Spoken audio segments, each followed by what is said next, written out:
going on. Thank you so much. Been like $1 million. Shout out TMZ, you up? Let me check out that rig. TMZ stands for the Mayweather Zone. How'd you find me, bro? I got my disguise on. I love my TMZ family. Smoochie. Here he is down court. Luka with 2 for the win. Tipped up and in. Will it count? LeBron James at the buzzer. He says rack it up.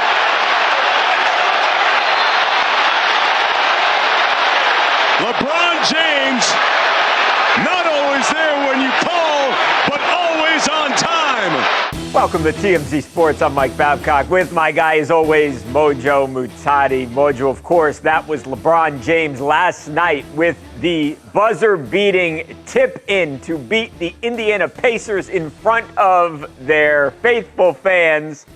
Mojo, any other day, that would be the biggest LeBron James story in the world. The guy hits a game winner. No, not today, because LeBron James' feud with Stephen A. Smith is heating up, and boy, is this thing getting personal. So let's, first of all, look back for a second before we hear all of the things that these guys said about each other yesterday. Obviously, it all kind of came to a culmination a couple of weeks ago, Mojo, when before the Knicks and the Lakers game, as Stephen A. Smith was there to watch the game, he's of course a Knicks fan, and LeBron James confronted ESPN's biggest personality, and they had their little war of words. Well, things had sort of cooled down a little bit until yesterday when King James, who again was in Indy to play the Pacers, stopped by Pat McAfee's show.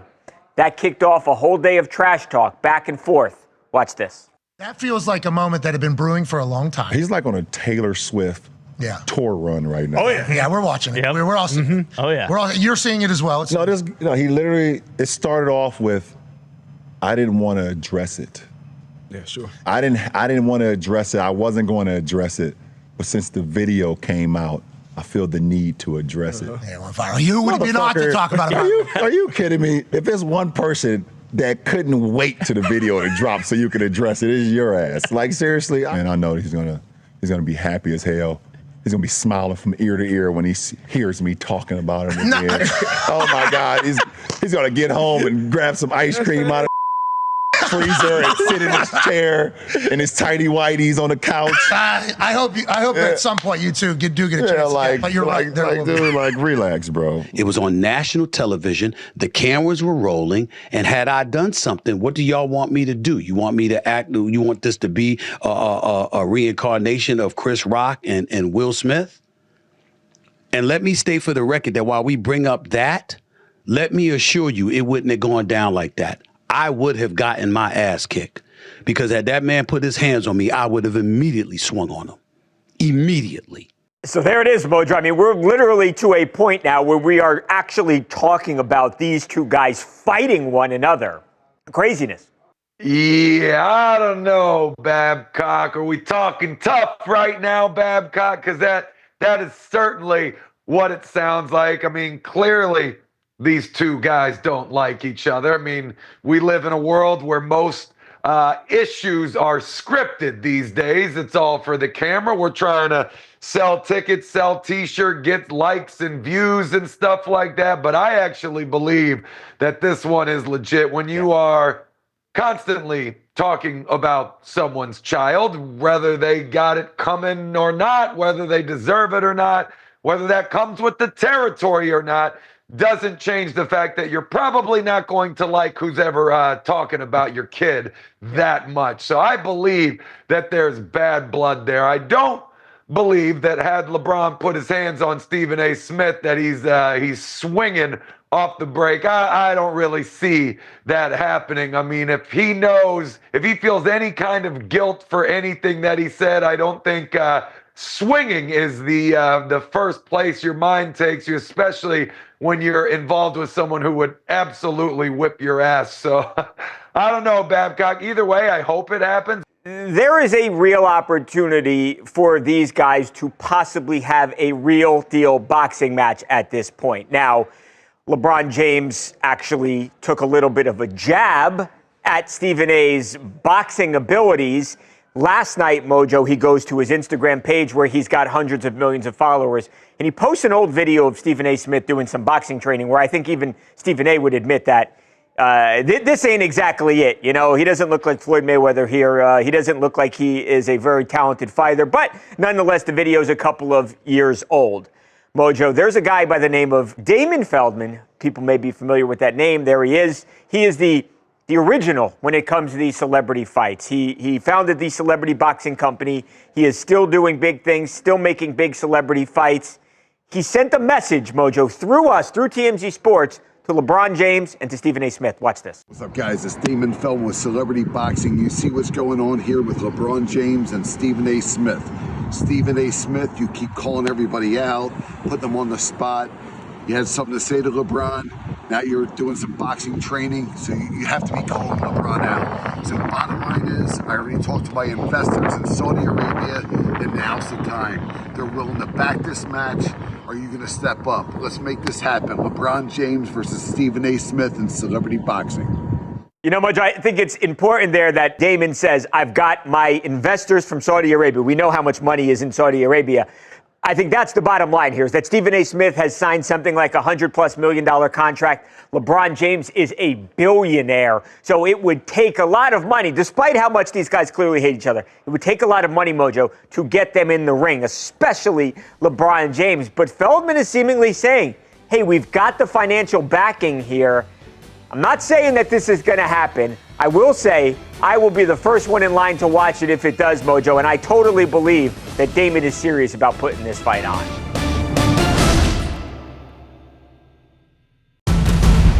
Could wrestling star Saraya be making her return to WWE after announcing her exit from AEW this week?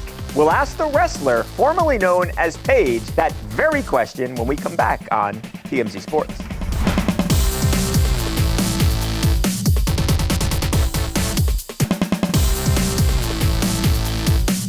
Welcome back to TMZ Sports. I'm your host, Mojo Muhtadi.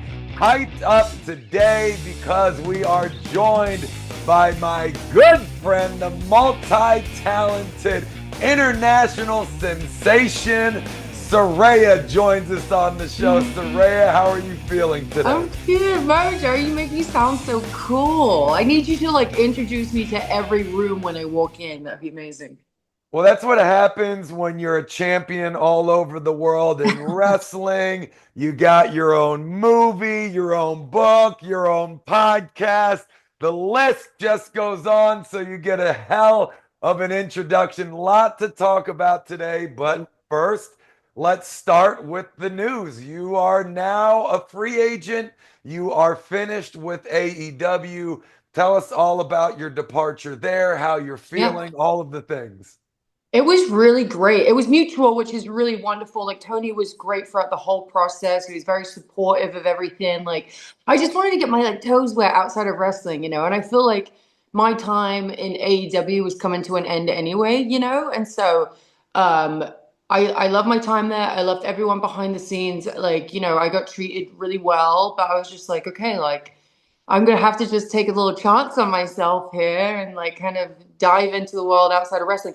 And I do have some really cool things coming up, which I'm excited to talk about with you in a second. But yeah, Tony was really great. He was really, really great. And so, yeah, I feel very lucky that there's no bridges are burned. There's no issues. It's just a clean split, which is great. Well, you have a lot of things that you got coming up next. You talked about it. You're happy to take a step away from wrestling. But before we talk about those other things, I gotta ask, is there a world at some point where maybe you go back to WWE now, soon, in the future, well down the line? What does that look like? Oh my gosh. I mean, they would have to be interested too, but I've been getting that a lot, dude. Even before it was announced that me and AEW part ways, it was everybody was when are you going back? Because I had so much time off. I needed time off for this book and to get everything situated, and again, Tony was really great with that. I couldn't have asked for a better boss at the time to let me, take a step back. But yeah, I mean, I love WWE. You were there. You know, it's a great place to work. And I mean, sure. Like if the right thing comes along, absolutely. I'll say yes. Maybe. It just depends what it is. Fair enough. Well, hey, now we got to segue. We got to talk about this book. First of all, you had your movie, which of course was produced by The Rock's team, which was awesome. Fighting with My Family. I was there. I went to one of the premieres for it. We loved the film. My entire family did. Most of them who never even wrestled could relate to what was in that movie. Yeah.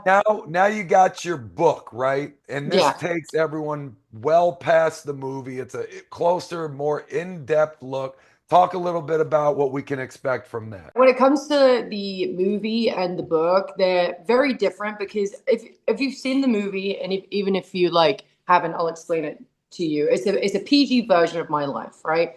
And so it's basically just in the time zone of just before I signed to WWE, and then when I won the Divas Championship, which was the beginning of my WWE career, really, right? And then I wanted to do the book because I wanted to tell my story, because I feel like a lot of people have told my story, and then a lot of people on the internet like to tell my story, and it's always wrong on the internet, you know? And I was like, I kind of want to take control of my life a little bit, and I want to tell people, and I'm not one to open up. I'm not one of those people to do that. I'm not. But I was like, if I'm going to do it, I'm going to really open up, you know, and I'm going to create this book. I'm like, here's my diary. Have fun with it. It was crazy. Hell in Boots. It has been received incredibly. Yeah. That was yesterday. Like, this is how crazy your life is. That was yesterday, which might as well be 10 years ago for you, because today, just one day later, your podcast launches today. Yep. Rule Breakers with Saraya. My goodness, wasting no time getting started on the outside. Yeah. The team was like, let's do it the same week. Yeah, I was like, there's a lot going on. Yeah. So Rule Breakers with Saraya, yes, it is my podcast, and it's a visual podcast too. And with that, like, there is the interview aspect of it, which is really fun, really great. But we also have the other half of the podcast, which is like Jackass meets interviewing, right? So I'm gonna put Mojo. You have to come on. You have to come on. I know you're brave. Anytime. Yeah. So we have a lot of fun. And this season, I mean, we have Kaylin Lowry, we have Hayes Warner, we have Holly Cameron, we have Brad Williams. So we have a plethora of different people from different walks of life, and I torture them pretty much. So I can't wait. You'll have to come on, please. Of course, anytime. And Saraya, this, I mean, obviously is just a testament to you. You just left AEW. You just became a free agent. You got your book, you got your podcast, you have a whole bunch of other things coming out too. I don't want to spoil or let leak anything that's in the book or coming on the pod, but you are an absolute fire and crazy busy. So thank you so much for joining us here on TMZ Sports. Really appreciate it. You're on fire. I would say best of luck, but you don't even need it, it seems. Anything for you, Mojo. As soon as you texted me yesterday, I was like, oh, absolutely. I was supposed to have a day off today, but then I was like, no, I want to talk to you. So thank you for having me. I think you're freaking awesome, and try not to cuss. And you've always been so wonderful to me throughout these years. And I'm so, congratulations just on everything. Baby, and your career, and being on here. You're just killing it. And I'm so, like, proud of you. Without sounding patronizing, we're very proud of you. And Saraya is now our third co-host on TMZ Sports from here on out, for putting me over that thing. Let's do it. Up next, talk about an awesome experience. Floyd Mayweather gives a private boxing lesson to a reported billionaire. Class is in session when TMZ Sports rolls on right after this.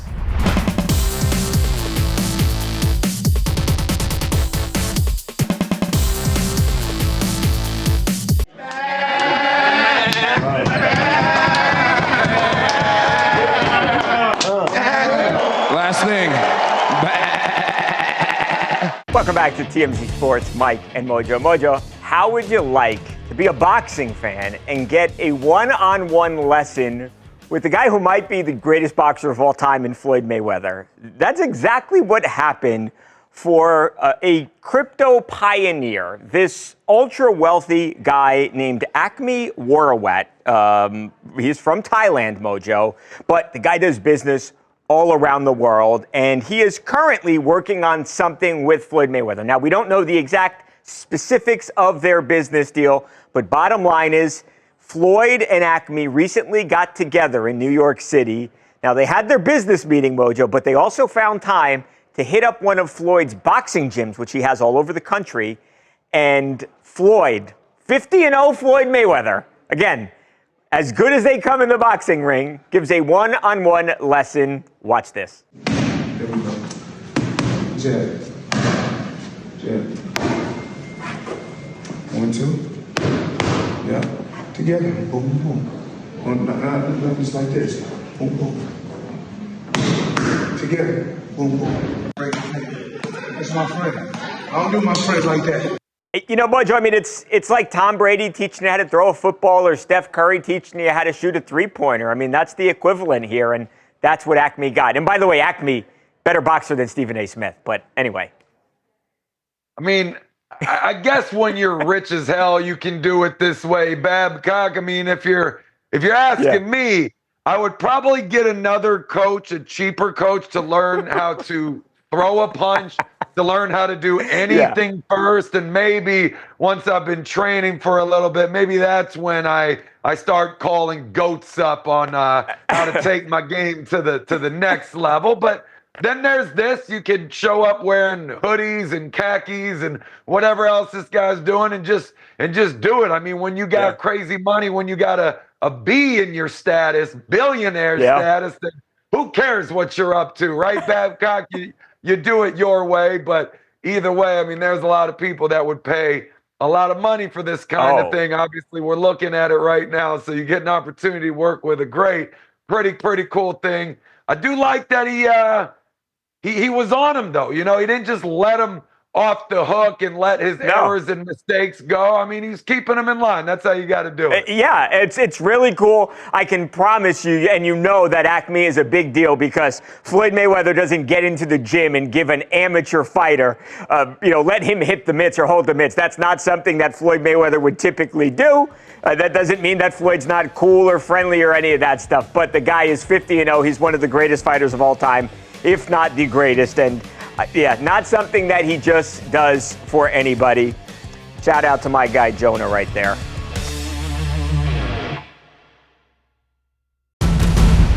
Opening day around the major leagues, and some teams are celebrating with brand new menu items. We're taking a look at some of the newest sweet treats around the majors when TMZ Sports returns right after this.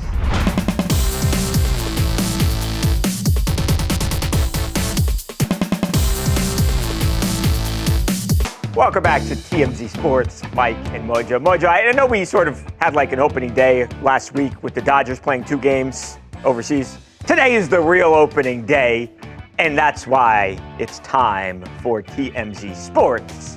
Food for thought, Mojo. We've done the MLB food before, all these crazy food items that they've got in the Major League Baseball parks across the country. We're going to do the desserts today, the sweet treats, Mojo. I want to go through some of these, and you tell me if you like any of these. You know, you are a more adventurous eater than I am. I am a very picky eater. I eat like a 3-year-old. So let's see if we like any of these. Let's start with the Philadelphia Phillies.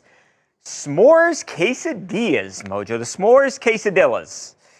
Nutella, mini marshmallows, and graham cracker crumble inside a crispy flour tortilla. I don't know about that. With a chocolate dipping sauce. Okay, that's the Phillies, Mojo. I guess let's go through them, and then we'll go back and you tell me what you think you like best. All right, the Colorado Rockies dessert nachos, Mojo. Fried flour tortillas tossed in a cinnamon sugar, fresh berries topped with powdered sugar and caramel drizzle, served with a side of whipped cream. Kansas City Royals, the Blue Velvet Whoopie Pie. Blue velvet cakes and vanilla fluff, Mojo. Okay, a little plain there. Let's go back to Pennsylvania to the Pirates, Mojo. A fried almond tort. Funnel cake batter, I like that. Dipped, fried, and topped in a raspberry sauce and icing and burnt almonds, Mojo. Okay, we've got 4. Are we 0 for 4? Are we 4 for 4? How did we do? How did we do on today's game, Mojo? So you might be a picky eater, Babcock, but Mojo doesn't really do sweets and desserts. Oh, I didn't know that, Mojo.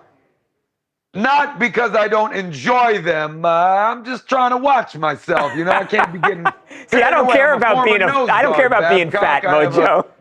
Tendency to gain hundreds of pounds, so I gotta be careful. That being said, the winner here easily is the s'mores quesadilla from the Phillies. That is the winner. I like it. I like bread, and this one checks all the boxes for me. In case you were wondering, last place, the whoopie pies. Not interested at all. I think I'm with you, Mojo. I think I would go. I go to the Pirates, but I say hold the raspberry sauce, and I'll take the icing and the burnt almonds. Yeah, okay, so I'm going Pittsburgh Pirates, but the Phillies one does sound good, Mojo. We are out of time. We got a good one tomorrow, though. Canelo Alvarez, it's shocking to even say, we're talking to Canelo, maybe the best pound-for-pound boxer in the entire world right now, about his real-deal rival, Jake Paul. Of course, those guys almost fought. They are still very much rivals. Will they fight? We'll ask Canelo Alvarez about that. By the way, also going to get some marriage advice from Canelo, who is married himself, very successful relationship. We know that Jake just popped the question to his Olympic speed skater fiance, Yuta Leardom. So tomorrow, Mojo, the great Canelo Saul Alvarez, marriage advice for Jake Paul. That's a great show. Marriage advice from Canelo is going to be huge. I actually saw Canelo at my cousin's wedding, and he gave some advice to us as well. So maybe we'll even add that into the show tomorrow for some first-hand perspective. And that right there will easily make tomorrow, Friday, the end of the week, the best show since today. I'm a lawyer.